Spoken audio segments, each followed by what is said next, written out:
Hey guys, welcome to One More Thing, a ministry of First Baptist Kirksville. I'm Jason Marlin. I'm here with Travis Kirkman. Hello. Also, Ethan Bray. What's up? All right, hey, we're kind of going through a new summer series a little bit. We're doing Sunday school lessons that you might not have heard of before, right? Yep. Or wait, lessons that you might not have heard of in Sunday school. There you go. Kind of got that right? Mm-hmm. So today we're going to way back it into the Old Testament. We're going to hit Exodus chapter 4. We're going to do a little bit of story about Moses. Really, it's only a handful of verses, about 3 verses, really. Let me just read them to us, and after I read them to us, I'll get your thoughts on it. How does that sound? Sounds like Exodus chapter 4, listen to what it says, beginning in verse 24. On the trip, at an overnight campsite, it happened that the Lord confronted Moses, and sought to put him to death. So Zipporah, that's his wife, took a flint and cut off her son's foreskin and threw it at Moses' feet. Then she said, "You are a bridegroom of blood to me." So that's God, so God let him alone. And at that time she said, "You are a bridegroom of blood," referencing the circumcision. Well, there you go. That's quite an interesting story, is it not? You probably did not hear in Sunday school, right? No. So, It's a different one. what in the world? Well, I like, with any scripture message, we got to have some context, right? Okay. So we got to have some context to understand what in the world this means. What's some of the context? Bring it in. You think this needs some context, huh? Listen, I got out the Old Testament commentary, Warren Wiersbe. Hey, I love some Warren Wiersbe. I love Warren Wiersbe because he's really simple in like what he writes. It's easy to understand. He gives just a good. He probably gives 3 black and points in the white. poem. Yeah. I mean, it's good. And so this is what he wrote. He said Moses had neglected to circumcise his second son. And so this is the son that they're talking about. Is it Eliezer? I don't know how you say his name. With an Iezer. And God struck Moses down with an illness. Earlier. Right? And so that's what he's talking about. Illness that could have taken his life. Wiersbe says, we get the impression that when Moses had circumcised his firstborn, is it Gershom? Zipporah, his wife, had been appalled by the ceremony and therefore resisted having their secondborn circumcised. She wasn't for it, without a doubt. And so you get, you kind of figure, okay, well, Moses was probably just trying to please his wife and maybe not circumcising this boy, right? Oh, so is that the lesson? Like, that's part of it. Don't always please your wife. Like, hey, listen, if it goes against God's command, don't listen to that woman. There you go. I guess that's what he. And so that's what Wiersbe says. He says Moses let her have her way, and this displeased the Lord. Don't let your wife have her way. When it goes against God's word. There you go. When it goes against God's word. That's a good lesson, man. That's I like good. that. That's one of them. That'll preach there, Travis. I like right. it. A good That's lesson. right. All right, Ethan. What do you think, man? I read that, and then I went back and read. Is it Gershom, the oldest son's birth? And they didn't say anything about circumcision with him. So I don't know if there's another place. But what I was really looking at is Moses the one sick or is the kid the one sick? Because there's it says him. It just says him. No, Moses was coming. Go all the way back to 24. So he was. Yeah. The Lord was coming to kill Moses. It does say Moses. Yeah. On verse 24, he was coming to put him to death.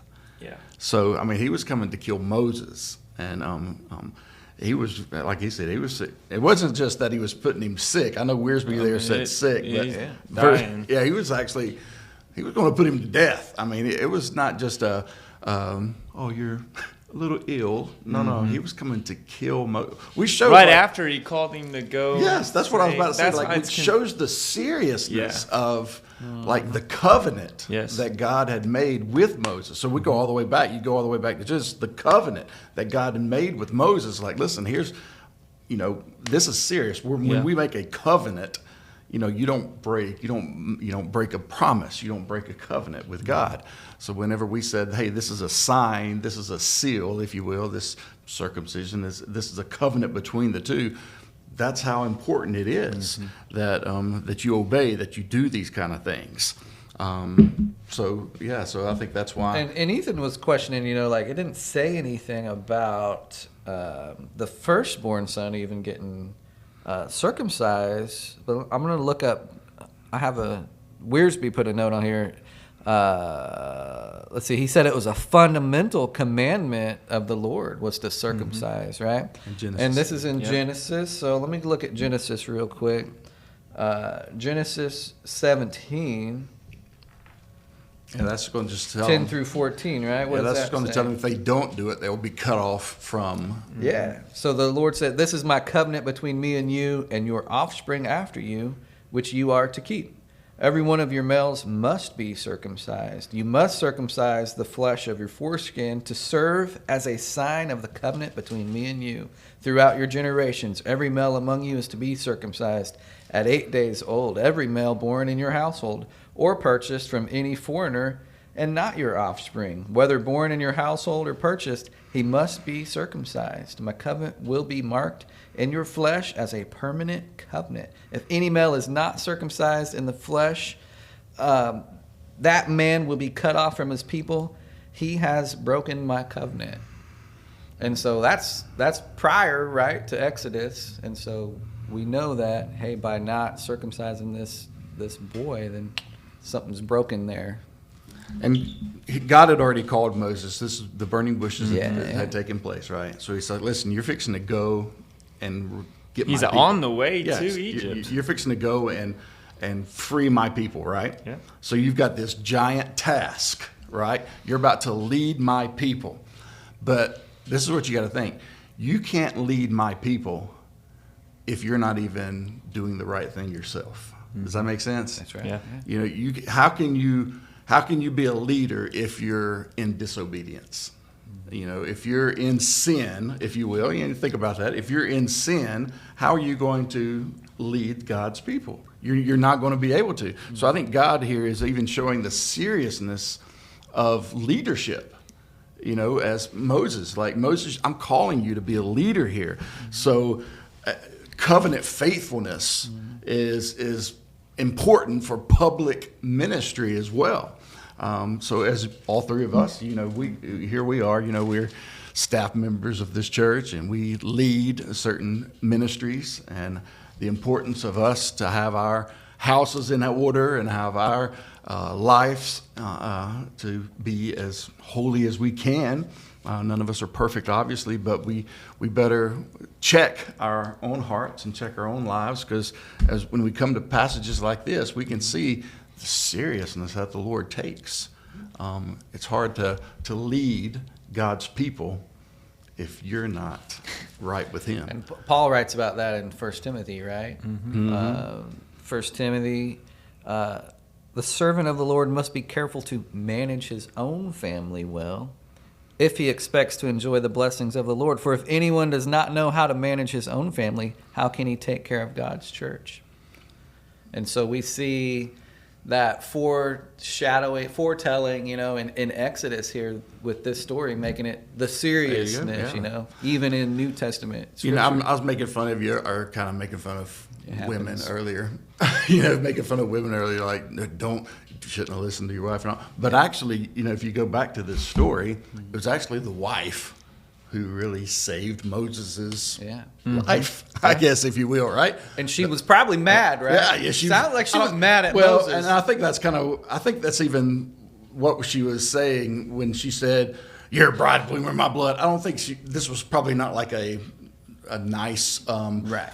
Yeah, she was saying something, cursing at him. Yeah, basically, this is not like a loving, pet name of him. Yeah. She was saying it in a probably derogatory way of what she was calling it. But the wife ultimately saved his life, if you will, because he had failed to do what he was supposed to do. Mm-hmm. So she stepped up and did what was needing to be done in order for his life to be saved. Was she an Israelite? No, I didn't think she was. So this is completely foreign to her too. Yeah, and that's why Wiersbe's like, hey, she was probably got really offended when he circumcised the firstborn. Like, man, you gonna make that little baby go through that? That's crazy, right? Mm-hmm. And then her seeing the seriousness of what's going on and is like so mad at Moses, is like, give me that sharp rock over there. I'm gonna do it myself. And then can't even imagine. It's kind of like when you don't do the laundry and your wife throws all your dirty clothes at you. But instead of foreskin, it's like socks. It's crazy, right? And she gets mad at you. Right? Yeah. But I would give it for Zipporah. She did what he wouldn't do. Yeah. And I don't think he couldn't do it at that point either, because he's dying. Like you said, God was coming to kill him, but I think he was already You think he's sick already? I think he was jacked up, and that's why he didn't do it. No, maybe so. I think she did it to save him. Yeah, because right? I don't know how she knew. Because I don't know. It doesn't say. Told her. Yeah. Unless he's I just think it's weird too that it's sandwiched between the Lord calling and commissioning him to go to Egypt. This happens, and then it says the Lord told Aaron to meet Moses at the mountain by the time he's getting to Egypt, so Moses can tell him everything that they're about to go do. The Lord knew what was going to happen. I mean, obviously, but it's just. Well, I think it's also weird. a lesson. Well, I think this is also a lesson to Moses. Yeah. Moses, this is serious, and your obedience is serious. Yeah. And it's almost like what I'm about to ask you to do, you cannot do, and especially without obedience. I mean, think about it. I mean, even throwing the rod down or parting the sea or whatever. Apart without obedience, these things you can't do any of these things. Well, and he said, Aaron is going to be your mouthpiece, and you're going to be my mouthpiece. You're basically going to be like the Lord as an example. So if your sons are not circumcised, that will give them something to neglect you, right? Before Moses even ran away, he killed the Egyptians, and then two Israelites were fighting. They're like, what are you going to do, kill us like the Egyptian? No. So clearly his name had been tossed around as not probably a great example as well. So the Lord might just be protecting him going in. And ultimately, Moses didn't go in the promised land because of disobedience. Yeah. God said, don't do this, and he did it. Yep. So he kind of the same. I mean, this again, maybe a little foretelling as well, a little bit like, hey, you should have done something. You didn't do it. Same thing with the rock and the water later on. All right, guys. Well, that's kind of hopefully a lesson that we can take from us.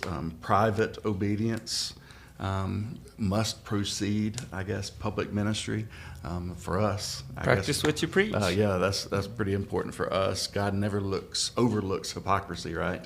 I think that's important as well for people out in the pews as well. Also, even heroes like Moses, we all need help from other people, right? It's always good to have a good spouse. It's always good to have a good wife by your side who can...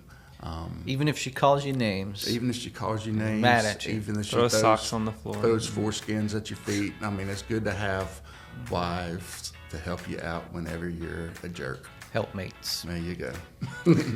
All right, guys. Well, that's a good lesson. I think Sarah's going to give us some good information about what's coming up. So, guys, watch this. We're going to keep telling you about our discipleship pathway, and one of the steps on there is to become a member at First Baptist. If you've been joining us for a while, maybe a couple of years, or maybe you've only been here a couple of weeks, but you know that you have not become a member, we want to help you out. We would love to answer your questions about why church membership is important, what it looks like to become a member at First Baptist, and just help walk you through those steps. If you'd like more information, you can see a staff member or you can email us at office@firstbaptistkirksville.com. And we are excited to see you become a member at our church. Hey guys, we're back and it's the best time, right? Right. Fun, family. Wait, I messed it all up. It's first family fun. There we go. I ought to just first family fun. That's what first family fun. No, it'd be first family fun. Okay. If they're watching it. Right? I could do Left it this or way. right? I could do it first family fun because you're always like funny guy. Depends on what we're doing. I Okay. guess. Well, this first family fun is going to be a little different Ooh, all right. because I am the game master. He's already cheating. No, I'm just the game master today. So we're going to do a little bit of. Have y'all heard of this thing on kind of the internet that's kind of been going wild lately? It's like me and Max were talking about one time. If there was a gorilla and 100 men, which one would win? Y'all heard about this? I have.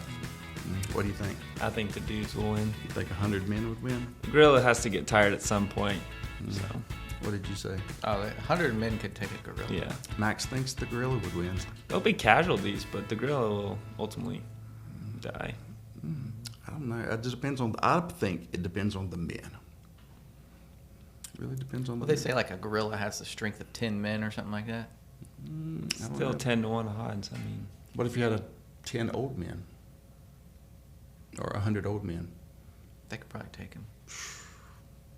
think of all that body weight they all jump on at one time. Yeah, No and way. like you gotta fight dirty. You Yeah. know what I mean? Like I don't mess around. I think the intellect of men wins out. Oh yeah. So I think that's if we just went with strength. I mean, if you just You mean went, like intellect though? They're gonna have like a word off or something? no, I think we would Like outsmart strategic? him. We would outsmart him. We would rally around and we'd think of a way to defeat him apart from just over. You're not going to overpower him. I'm with 100. Well, at the No. 100 men, if it's wave after wave after, No, I mean, I by still- the 8th wave, that gorilla's gonna be gassed. No, don't think so. Listen, I'd punch a gorilla square in the mouth, Chuck and I Norris. bet it would knock him out. Well, that's really not even the questions. That was just the example of these questions. Let's keep talking about this one. All right, because that one actually might be better than these. All right, here we go.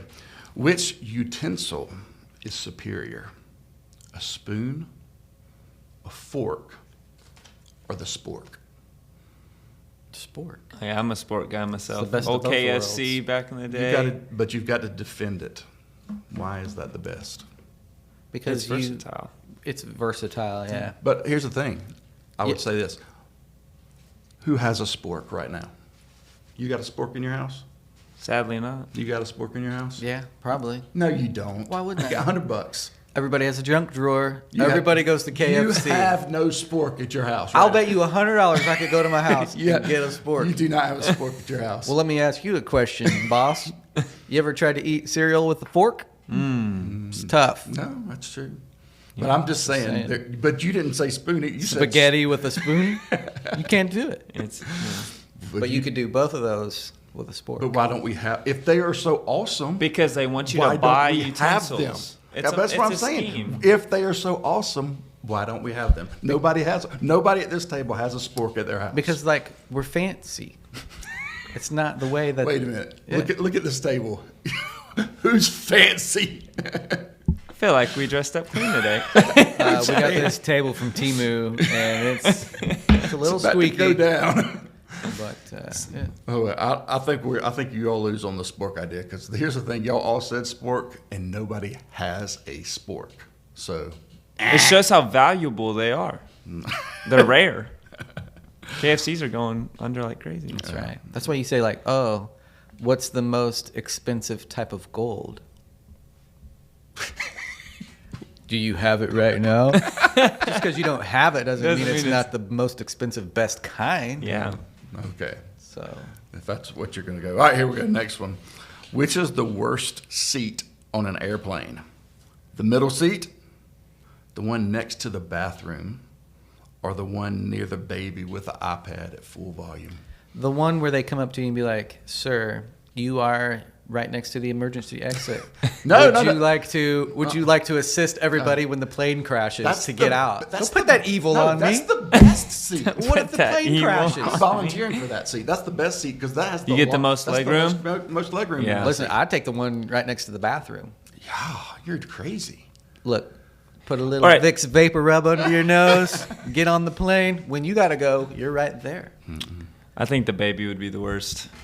I have a baby, and I've been up a lot longer than I wish I am. So, listen, that's what I'm going with. I saw a cool thing one time. We used to do a lot of flying, and one time we flew, and parents got on the plane, and they handed all the people around them, they handed out like little Ziploc bags with like candy and like a little note like, "We're flying with our kid. We're sorry." I had like a little treat in there. Yeah, that's a good idea. That's cool. Was that Sarah? No. But I'll tell you, I will say this. So we were flying back from, I guess, India back to Kirksville, like coming back home.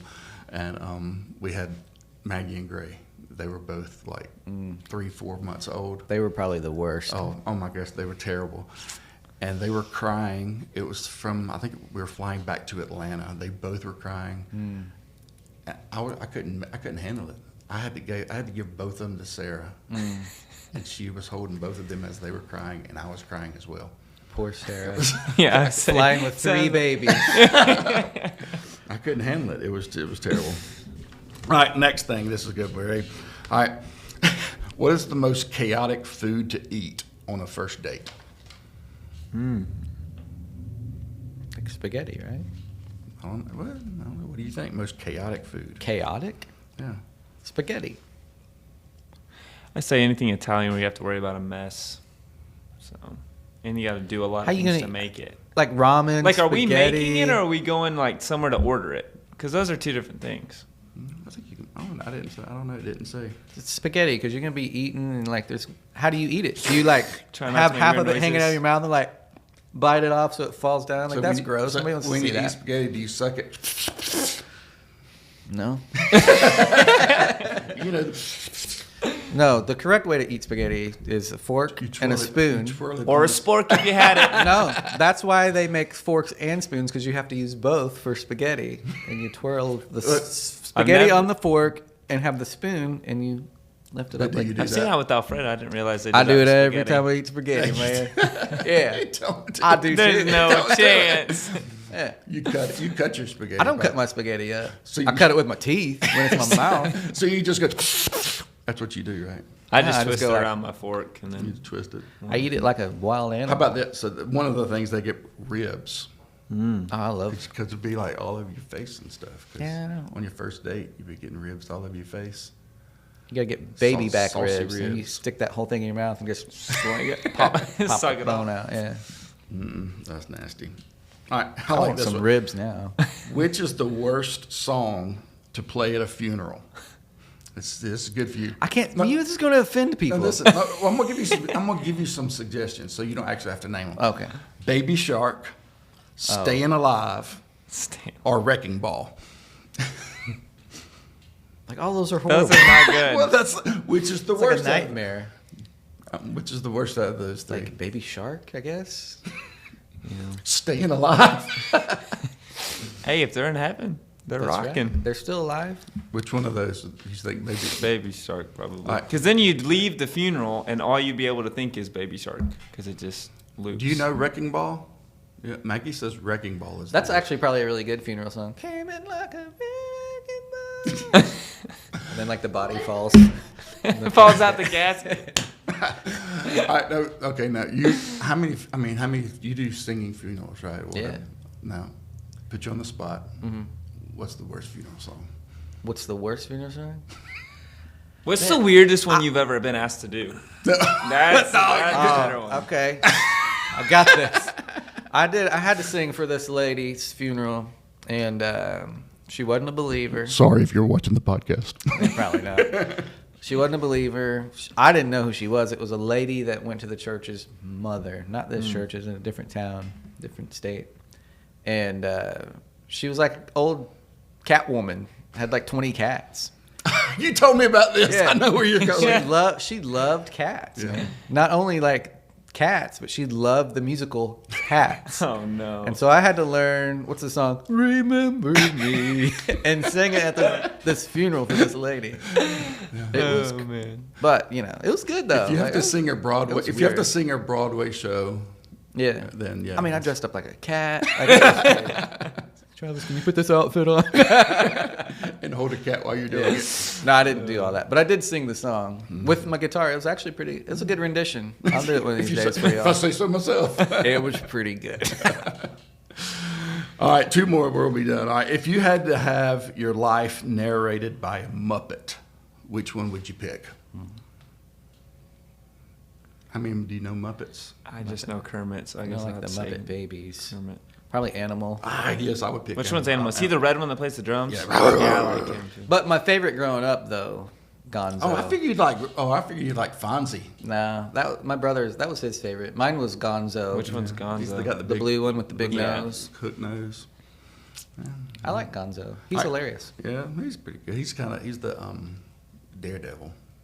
Muppet Babies. I used to watch that cartoon all the time, man. That's one of my faves. All right, last one and we're done. What's the most Babies. overrated smell? They give you some examples here, like fresh cut grass, vanilla candles, or the new car smell. What's the most overrated smell? Well, listen, I use new car smell air freshener in my car, so I like it. I love fresh mowed grass, which is actually a psychological thing. Here's why men, not men, but probably everyone, here's why people that love to mow, when you cut grass, it actually lets out that aroma, and it's like therapeutic for your system, like your neurological and stuff. I think it's actually warning. They're giving warnings to everything else around it that There's like things are hurting it. Yeah. But for the human being, it makes us like it makes us like calm and like feel better, But is it's that the actually most- like a psychological But thing. is that the most overrated? Nah, bro, that's scientific. That's a good one. Probably most overrated smell. I'm gonna say vanilla because vanilla stinks. I hate vanilla. I like it, but it's everywhere. Like there's better That's what I'm options. saying. So It's yeah, I'm with you. overrated. I'm with Vanilla. you on I the hate vanilla. It smells, but everybody likes vanilla. Yeah. It's probably overrated. I was gonna say like Chanel No. 5. I always used to hear about Chanel No. 5 and all these old songs, and then my wife's grandma had a bottle of it, and I smelled it, and it smelled really bad. Like these 50s, 60s love songs talking about their girls wearing Chanel No. 5. It doesn't smell that good. Okay. It's kind of like Brute for men. Well, guys, I hope you learned something today on the podcast. Hope you learned. I like how you got all serious after Chanel that. No. 5. Don't wear Chanel 5. Don't sing Cats. And Hey, Sarah knows what I'm talking about. You know Chanel No. 5 smell, don't you? all right, guys, I'll get you all a bottle. and a vanilla candle. And vanilla candle. Evens it out. There you go. Hope you enjoyed it. Watch this podcast. Share it on Facebook. Make sure you like us. We still need 1,000 likes, right? Yeah, we're a getting couple there. shorts, so keep sharing it so we Followers. can We get there. need followers. Followers. Follow us on Facebook. That's what we need. And we'll see you Sunday. All right. Bye, guys.